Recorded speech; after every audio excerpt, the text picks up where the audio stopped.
Uyu munsi mpuzamahanga usanga wizihizwa ku itariki ya 4 Ukuboza buri mwaka, wizihirijwe mu ngazo z'amabuye y'agaciro igifurwe mu murenge wa Rugenga wari mu karere ka Burera, akorerwa ubucukuzi bwa wolfram ku buso bwa hegitari 1925.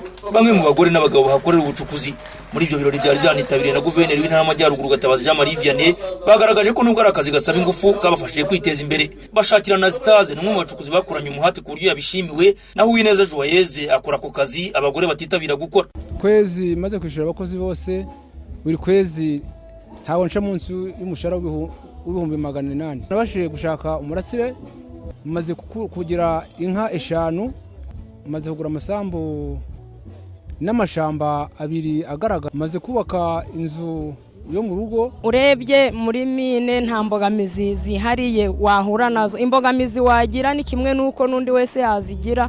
Mbese ku kwezi ntago njya nca hasi ibihumbi 300, 400, 500 gusubiza hejuru, kandi ndashaka kugira ngo ku unwa mwaka wa 2018 nagura andi mafiro menshi ku buryo nzajya mpembwa n'ibihumbi na 800. Umuyobozi w'isosiyete Wolfram Mining and Processing Karima Malik yagaragaje ko imbaraga zashyizwe mu bucukuzi mu myaka 10 ishize bamaze bemerera ibyo birombe umusaruro wazamutse, ngo batangiriye kuri toni 1 ku kwezi, ariko ubu babona toni ziri hagati y'9 na 10 buri kwezi, kandi bagahemba abakozi babo 1,100, amafaranga ari hagati ya miliyoni 35 na 45. Kuko abaturage baritabiriye imirimo y'ubucukuzi byatumye umusaruro wiyongera kuri icyo kigero, u Rwanda rurahungukira n'abaturage barahazamukira. Ubu rero icyagaragaye nuko bari mu kugenda bumva ko bawugira umurimo bakora munsi ku wundi.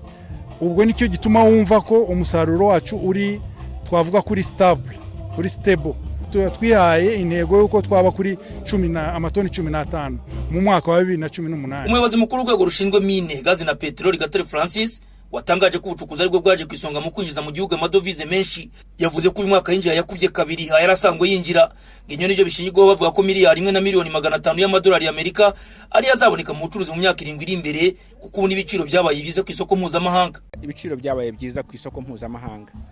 Ibyo byarafashije kuko abacukuzi iyo babonye ibiciro ari byiza bongeramo imbaraga mu musaruro bakura mu butaka. Twakoze ubukangurambaga bwo kugira ngo abantu bamenye ibiciro buri munsi uko biteye, banashyira imbaraga mu kwitabira kugeza umusaruro ushoboka wose ku isoko kandi vuba. Icyegeranyo twari dufite nuko buri mwaka amafaranga yavaga mu gaciro yanganaga hafi nka miliyoni 200 z'amadolari.